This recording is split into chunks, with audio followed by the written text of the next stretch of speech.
Fraude, Entonces, en América. Que si fueron el cuatro, no han que mencionado. si el escenario de fraude ha aumentado en América Latina. ¿O no? Sí, ha aumentado. Pienso que hay cosas que sí, cosas que no. En el phishing no ha aumentado este año, como en 2012, porque estamos hablando ahora de los resultados de 2012.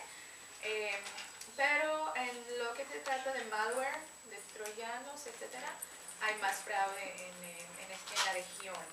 Y es porque los defraudadores que viven en la región de Latinoamérica atacan a los países en donde viven, donde conocen los métodos de fraude. Los bancos pueden tener como cómplices para sacar el dinero después, entonces trabajan más con ellos localmente.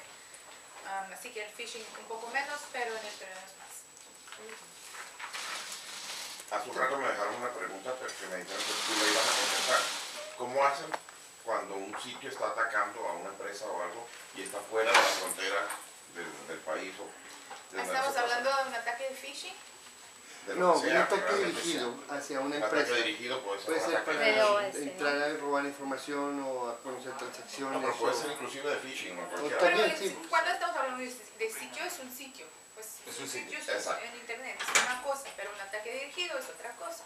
Es otra cosa completamente. Entonces, ¿de qué? Estamos hablando de algo o de alguien que está atacando una empresa en, por ejemplo, tu país, Venezuela.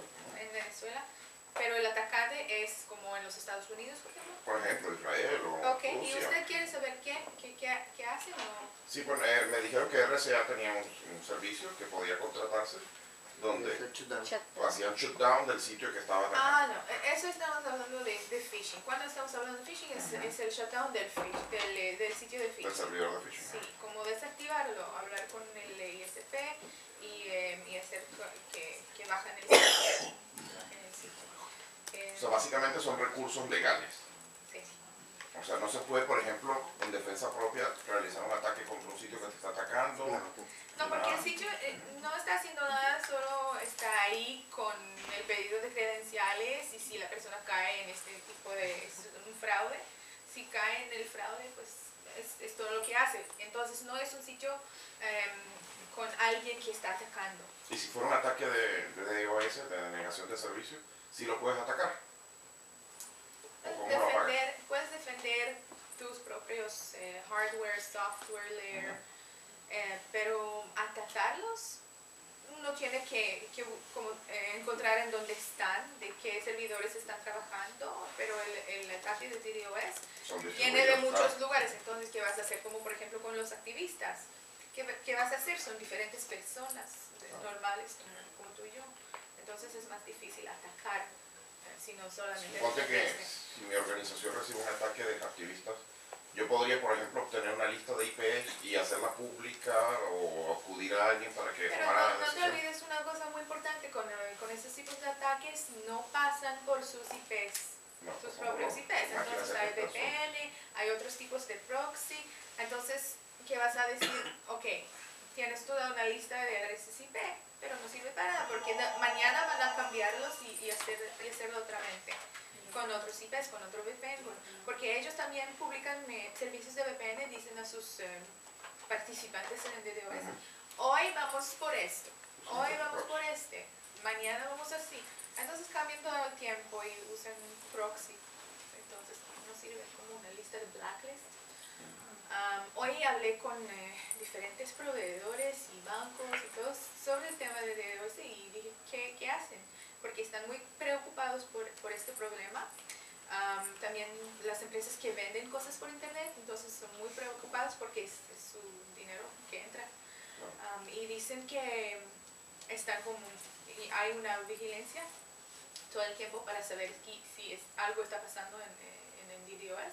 Y también tienen como protecciones. Han invertido en tecnologías y software también para poder al menos to balance todo el ataque cuando llega.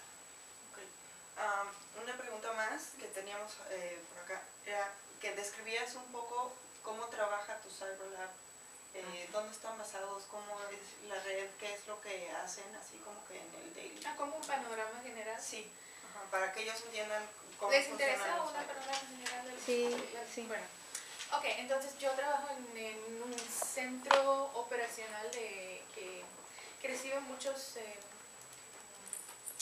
amenazas, las amenazas como los ataques de phishing, los ataques de troyanos.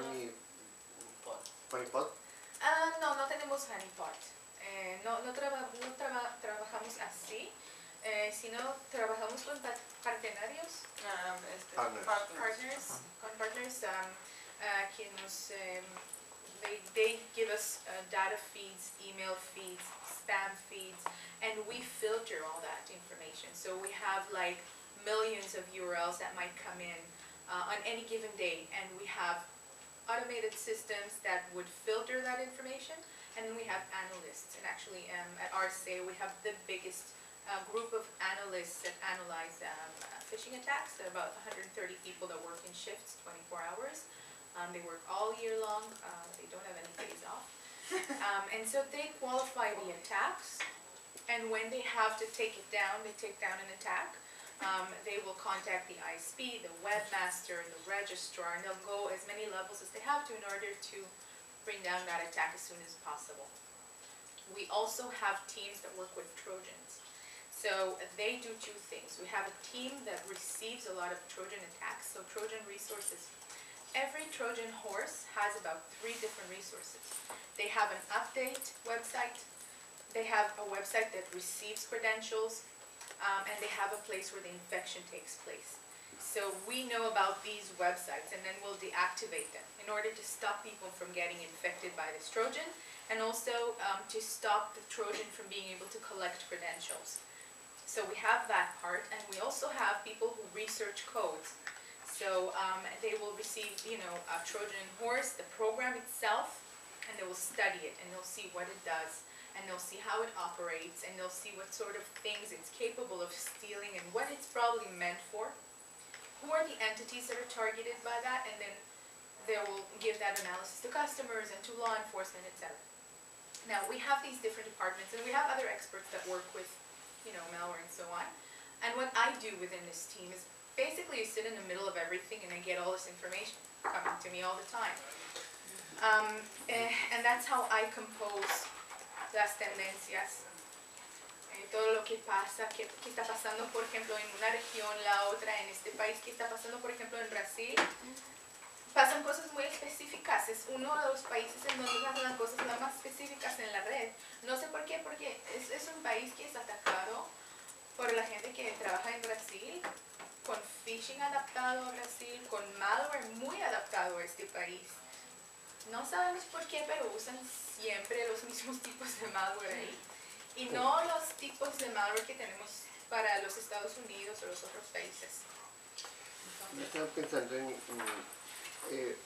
un ataque como el de Stuxnet, que ahora se ha, diferenciado y ha creado nuevos perfiles de ataque. Y ustedes, basados en Israel, ¿ustedes son target también de este tipo de ataques? Somos los atacantes. No. No, al contrario, pueden ser, objetivo militar para ser destruidos y bloqueados para... Pienso que, Stuxnet se ha establecido como un tipo de ataque muy específico, muy establecido una otra forma de ataque. Es muy importante lo que pasó con Stuxnet. Y sí, hoy en día sabemos que los países pueden atacar a los otros países con malware. Ya hemos visto Irán atacado por malware, así. Israel sí puede ser también atacado con malware. Y yo sé, a través de mi trabajo y todo lo que la gente con quien hablo todo el tiempo, sé que cada país hoy en día sabe que tiene que tener un ciberpolicía y cibersoldados. Porque así es la realidad.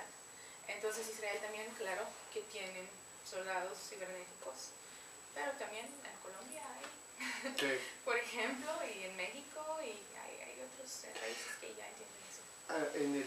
Otra pregunta, en el corto plazo pareciera que una guerra cibernética es mucho más económica, si lo puedo llamar, en términos de pérdida de vidas humanas, en términos de riesgos físicos, pero las guerras cibernéticas se están volviendo demasiado largas en el término del tiempo. ¿Qué tan costoso realmente ha sido el sostenimiento de un sistema de seguridad y de defensa a lo largo del tiempo? Por ejemplo, por un país como Israel. No sé, no puedo saberlo. ¿No tienes estadísticas tampoco? No pienso, a lo mejor no entendí la pregunta. ¿Me lo puedes repetir en inglés? Yeah. In the short term, Yeah. cyber war it looks like safer and cost effective, Yeah. because no lives and no physical damages. But in the long term, that as since Stuxnet or since Colossus, for instance, it looks like it's getting longer. It's getting longer and more expensive. How do you see that? I think that cyber war is first of all a theme on its own, and of course RSA doesn't deal with this theme, and I don't deal with this theme.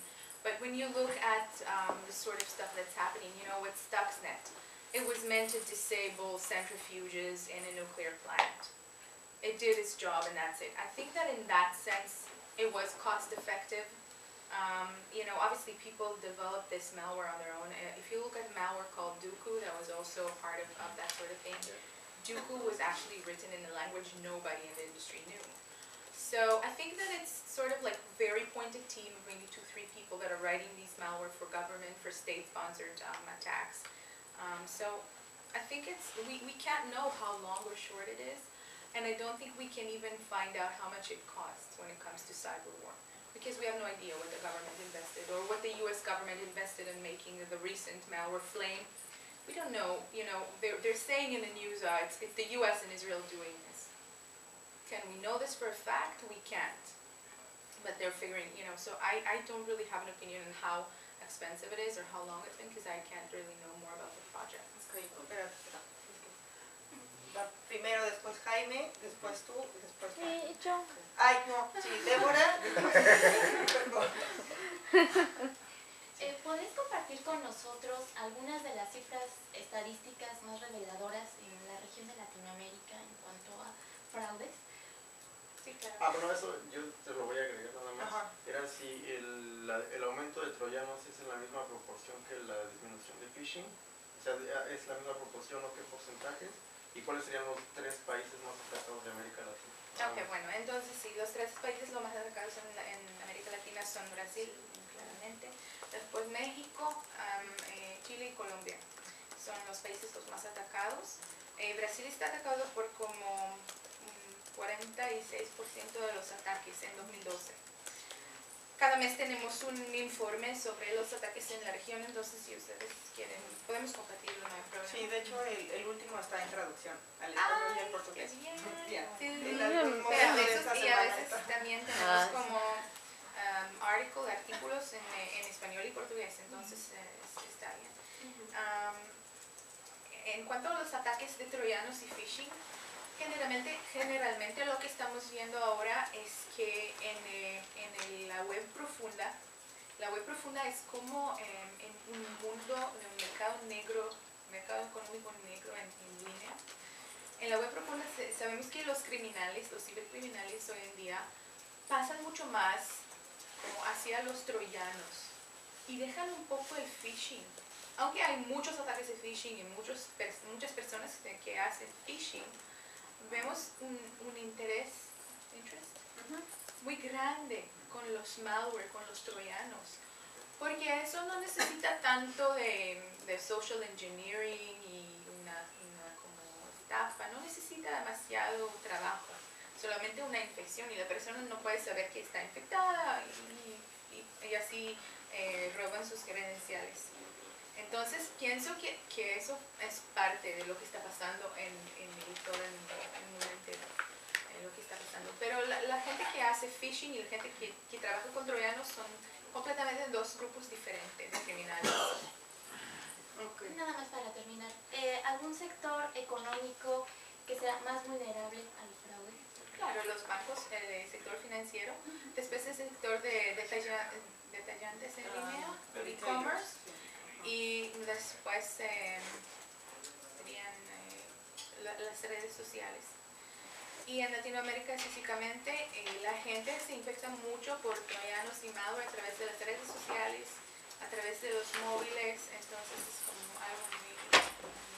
Y más o igual para complementar su pregunta, Están juntos ahí, Sí, ¿no? sí, hay un complot. ¿tendrás alguna cifra aproximada de a cuánto ascienden, al menos en el sector financiero, las pérdidas a causa de Las estos pérdidas ataques? del cibercrimen, yo sé que en 2011 fueron como 93 millones de dólares, pero de este año no tenemos los resultados de cibercrimen, todavía tenemos un poco los resultados de phishing, pero no tenemos... Ok, Deborah. Yo quiero saber cuáles son las peores amenazas para las empresas hoy. Las peores amenazas son los troyanos, son los malware, porque el phishing para las empresas es para poder entrar como en la empresa. Y es porque los ciberdelincuentes hoy en día ya saben que las informaciones que pueden recoger ahí valen mucho dinero. Entonces pueden como buscar planes, ideas, intellectual property. Entonces así están buscando todo eso y el malware es la manera de ir adelante con esto y poder robar esas informaciones. Ok, Iván Carlos. Y después Juan. Limor, I want to know, what is happening inside the financial sector? Because and you already spoke that phishing is decreasing and Trojans are increasing, but I'm still reading the news and the FBI, things like SEALs, for example, stealing massive quantities of money all around the world, FBI dismantling cybercriminal organizations, RSA having analysis threat centers like the one that you're working for. But in the end, I'm still seeing that the financial sector, no matter how advanced there are their systems, how many passcodes they put inside for the user to do online banking, they always seem to get around the security system and hack either the user or the company. So is it the malware is evolving very, very fast to catch up, or is it in the end the user stupidity that no matter how many controls you put, in the end he's going to be a dumbass and give away his passcodes? How do you see it? Because it's not, I'm not seeing any kind of... Yeah, because the technologies right now are actually pretty good and they're getting better. It is true that the user is the weakest link. So the users are always the ones that eventually fall for something. So I'll give you an example of what's happening right now with Trojans, right? There are countries, of course, I think in Latin America, some countries as well, where there's a second factor of authentication. So the person has to give like a token number or something like that. So Trojans have found a way to get around it, and how to get around it is, you're, let's say, on the real website of your bank. You're going in, you're logging in, and suddenly you see this thing that says, please enter your token code. We need to verify your identity. You're looking at the URL, it's good. You're on the website, everything is fine. You're going, okay. Most people that are not you and I are going to do that because they really believe it's their bank. So it's called social engineering, and it works. The only way to solve these problems is to take the authentication out of the web channel, or to just raise awareness, which takes forever because people don't really want to learn anything new. So what they're doing now, there's a big wave of biometrics in order to really be able to tell who the user is. And so the user would have to call an automated system and speak to the system. And the most mature types of biometrics right now is voice biometrics, because it's also possible for the bank to just by a phone call determine who it is without having to fingerprint them or having to have a device next to the computer and put it on, blah, blah, blah. So they're doing that sort of thing in order to, the bank has the technology, it has to now eventually bypass that user, because the user is doing this. They're going to the phishing site and thinking it's their bank. They're the ones believing these injections. And, at the end of the day, what I call this is just deception. Back in the days before the internet even started, there was deception on the streets. People would come and rob you on the street, or they convince you to do something. And sometimes we see TV shows where some guy convinced this woman to give him all her money and all these things. It's the same thing. It's the same root of the evil, where there's just deception. Except it's deception on the internet. So it's the same thing, it's just... So yeah, It's not it's the So user. we don't have any kind of faith. We have too much gullibility. But I think that, you know, as banking systems take all that into consideration and realize how big the user's part is, and they have realized it, they're just finding ways now to better all that. And I find this is a time that we're at now that's a big transition, because both banks and credit card issuers and emerging payments like PayPal and all these other e-wallets, Google Wallet, etc., they're realizing that they have this whole old infrastructure, like old railroads, and they're trying to put these new trains on it. But it doesn't go that way. They have to really fix it from the bottom up. And this is where they're in a transition now to sort of figure this out, because we're going to go into the future, and I don't know if you guys have kids or whatever, you see them, they're 2 years old and they're on the iPad. I mean, these kids, they're kids that are like 8 years old that are writing malware to break into Facebook accounts. So authentication is going to change. Everything is going to have to change. And eventually, there's going to be ways to authenticate identities, but it's going to get worse before it gets better. Because right now it's getting messier and messier as things go along. Juan y después I don't know if you're gonna keep this in English, but yeah, Sure. the two questions I have is the first thing, and it's one of the things you hear people talking about, is that the more worrisome part is how long it takes big enterprise, or whether it's security vendors, to actually find these Trojans and stuff like Stuxnet. It took, now we know it was more than 2 years. It was a 0.5 version that was running since 2006. Nobody was looking for Stuxnet. Right. And nobody was looking for Dooku. Nobody was looking for Flame. I mean, these Trojans got found out by mistake because they infected someone by mistake. Right, and that's another question too. How much do we not know? It's like, A lot. For some people, it seems like looking into the ocean. You don't even know what's in there. Okay. It's exactly that way. So that's the first question. How do you go past that thin layer that we actually know about and look what's really happening on that deep web, or that underground? That's the first question. Okay, so the deep web is something where obviously you're looking at, just like you're saying, it's like the sea. There's some things there we'll never know about. It's so deep and so impossible to get to. And actually, the deep web is the biggest part of the internet. So in RSA's case, there are agents that have been working in the deep web for a long time now, for years and years, like 8 years, which is a long time in internet terms. And they've established themselves as identities in the deep web. So they get a glimpse of what's going on, and they get like a real good portion of it from different countries, including Latin America, actually. Like undercover. Yeah. Information. So we have an intelligence arm, actually the biggest in the industry as well, because we started it so long ago, and we see, at RSA we see a lot of value in intelligence, so we always look for ways to know more about the enemy and to unveil the enemy's face. So in terms of the deep web, a normal day person's not going to be able to do it. It's just like being an undercover cop and trying to find mafia bosses here in the city or in your city.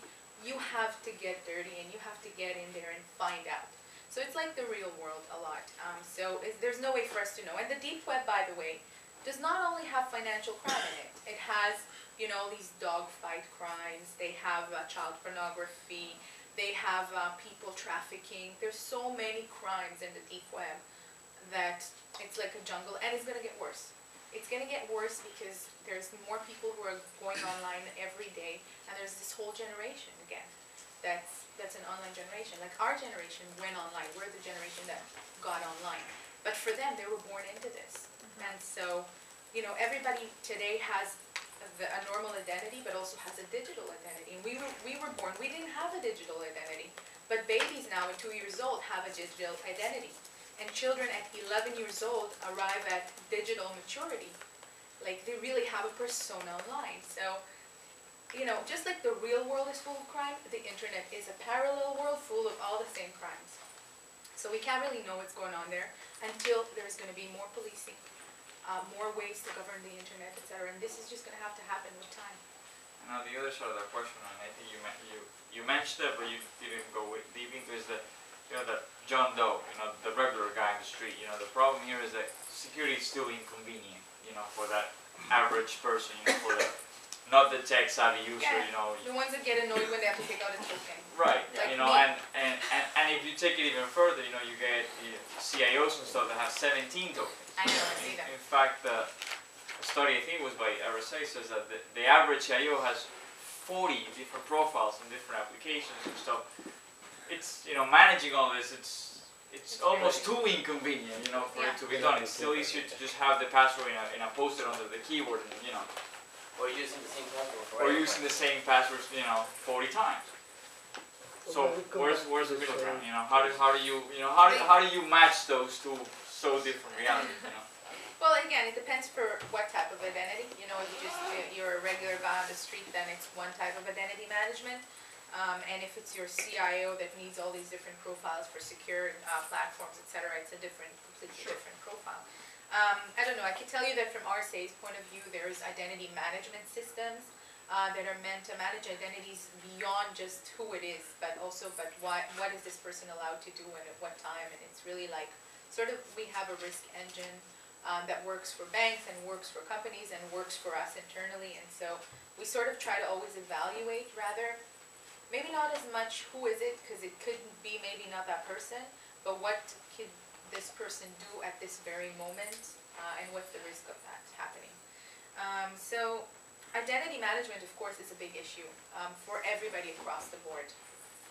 And I'm just going to talk a little bit in that sense also about how account takeovers in emails are an identity management problem. Because today when I talk to different providers and companies, if somebody takes over your simple Gmail account, they could reset everything you own. Like pretty much, other web accounts and your bank account and whatever other account you have, your Facebook, they just take over your identity. So this is happening and increasing, so that's another issue. And fraudsters are actually developing identities for people. So let's say you just have a LinkedIn account, but you don't have a Facebook account because you don't want that, and you don't have this, so they'll open one for you. And now they'll have a Facebook account in your name, and then they'll try to build some sort of an identity that they're going to work with in the internet in your name, and eventually see what they can do with it. So identity management is definitely an issue. I'm figuring, you know, every service provider from their point of view is going to be solving it their way. I know that banks, because we work with banks the most, solve it with authentication and a lot of risk scoring, a lot of behavioral patterns. Just sort of trying to figure out what's happening at that very moment, at that transaction. Because, you know, sometimes it just, the person could really look like it's the right one. Hace quizás unos 4 años nadie hubiera pensado, por ejemplo, que el spam era un monstruo que se podía dominar. Sin embargo, las cifras de spam han ido bajando, especialmente después de que se actuó fuertemente contra uno de los principales spammers del mundo que estaba en Rusia. De alguna forma he visto que se está intentando plantear lo mismo contra el malware. Dejemos de atacar a los atacantes y ataquemos a los proveedores de software para los atacantes, porque al fin y al cabo son el verdadero problema. Tú entras en la internet profunda, como tú dices, o en el bajo mundo de la internet, y con 400 o 500 dólares sales armado como un hacker sin tener que saber nada de programación. Entonces, quisiera ver si eso es precisamente la tendencia que tú crees que se va a dar a partir de ahorita a buscar a los que están originando el código versus los que lo están aplicando, o qué crees que pueda venir por ahí, y si podemos esperar un tan buen resultado como con el spam, que ha ido descendiendo en los últimos 3 o 4 años. Pero mire que con el spam también hay mucha awareness. Es que es un spam, puede entrar automáticamente al junk mail y hay como sistemas, y los spam bots son atacados por las policías. Entonces eso sí maneja un poco mejor. Con los troyanos y el malware y los que escriben el código, hoy en día ya no hay desarrolladores de malware que están vendiendo el malware completo como antes. Ya no hay, porque tienen miedo, saben que la policía puede buscarlos, especialmente en Rusia. Ahora las cosas han cambiado mucho, y es porque tienen miedo y no quieren estar en la cárcel.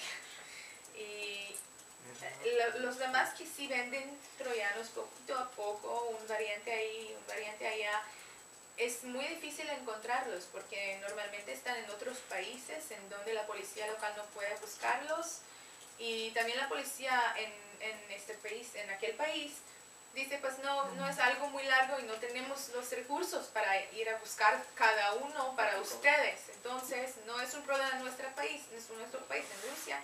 Entonces déjenos en paz. Entonces es más difícil encontrarlos y también están como muy ocultados en la red con servicios de anonimato y trabajan como muy de manera muy clandestina. Es más difícil. O sea, ¿no le ve futuro entonces a esa tendencia que está de alguna forma buscando que se ataquen a los coders Ya en lugar de... tienen mucho miedo y ya no operan como antes, ya están como muy ocultados, venden mucho menos, hacen dan mucha atención con quien trabajan, entonces es algo que disminuye un poco, pero no sé, eso es como un esfuerzo de policías, todo eso. Ya tienen clientes preferentes. Después de Duku, después de los ataques... A él le gusta Duku y los ataques. Sí. Pues es que yo pienso que ese es, digamos, el negocio grande, el big spot, si lo puedo poner de alguna manera. Y también pienso que se está invirtiendo mucho dinero por parte de las mafias, del crimen organizado, pues para hacerlo más eficiente, más eficaz. Pero también digo, ¿cuál es la siguiente etapa? ¿Cuál es el siguiente paso en sistemas de encriptación, en sistemas de defensa en el gran área corporativa, en el gran negocio de gobierno, por ejemplo? Ellos tienen sus propias sistemas. No, yo digo de parte de ustedes. O sea, digamos, ¿cuáles son si ellos crean un nuevo código, ustedes crean un nuevo sistema de encriptación o están invirtiendo en qué o hacia dónde se dirigen? Okay. O no me van a contar. Es que no sé, no trabajo en ese parte del negocio. Sé que RSA produce como encripción y que tiene como la encripción de RSA muy conocida, entonces en eso no tengo conocimiento. And mobile malware, I mean, how do you see it? I mean, because on the contrary on PC or Mac OS or even the internet that we didn't think of, eventually one day we'll be facing the things that we're facing today. I think in the mobile side, I mean, at least for example, Apple or even Google, not so much Google, but Apple, Microsoft, or still BlackBerry, are developing stronger operating systems for the mobile side. But how do you see it? I mean, can we eventually, because this is a question that everybody's asking, can we eventually be living the same thing in terms of malware evolution, malware quantity, but in the mobile side? Yeah, we're already seeing it. If you're looking at, let's take Trend Micro, because there are different analysts who do this, but let's take Trend Micro for an example. Trend Micro detected about 1,000 variants of malware in 2010. In 2011, they detected already 350,000. In 2012, rather in 2012, 350,000. In 2011, just 1,000. And in this year, they're expecting 1 million strains of malware for the mobile. So this is just going really big. And when you're looking at market share for mobile platforms, you have the Android, obviously has about 70-something% of the market. iOS has about 20-something, and then the rest of them. BlackBerry, Nokia has the other parts of this market. And just like the PC, when you have a big market share, you have a big malware share. So Android has most of the malware. When you look at analysis by different vendors, you'd have Android anywhere between 92 and 98% of the malware market. So when we're talking mobile market today as it is, we're talking Android malware. And so when we're saying, okay, all this malware, 1,000, million, who cares? What does it do? What does this malware do? Almost 50% of mobile malware is just dialers and SMS senders. So what they do is they just get on your phone and they start sending SMS without you seeing it. And every SMS could be $5, $10, and they send the SMS every 22 seconds. People get like a phone bill for $1,000 at the end, and they're like, oh, how did this happen? I didn't see my phone doing anything. But the phone is having phone calls with 1-900 numbers, and it's doing all these things. And again, it's all on Android right now. So this is the major thing. But we're seeing other types of malware, and we're seeing SMS forwarders that are meant to work with banking Trojans. We're seeing spyware, we're seeing things that are trying to download information and contact books from phones and so on. And it's just expected to grow right now. A couple days ago, was it yesterday, there was a new launch of the Firefox operating system for mobile. So this is going to be deployed on a few different devices. So I would say within a year or two we're seeing probably a balancing between Android and this new operating system. And in this regard, the iPhone and the iOS, 5 years since the launch, and if it's not a jailbroken phone, it's malware free. So they've been doing a good job, although their model could be disputed by those who don't like being in this very guarded environment, but they did a really good job in this day and age to not have malware. It's maybe not going to stay like that forever, but for now, that's the case.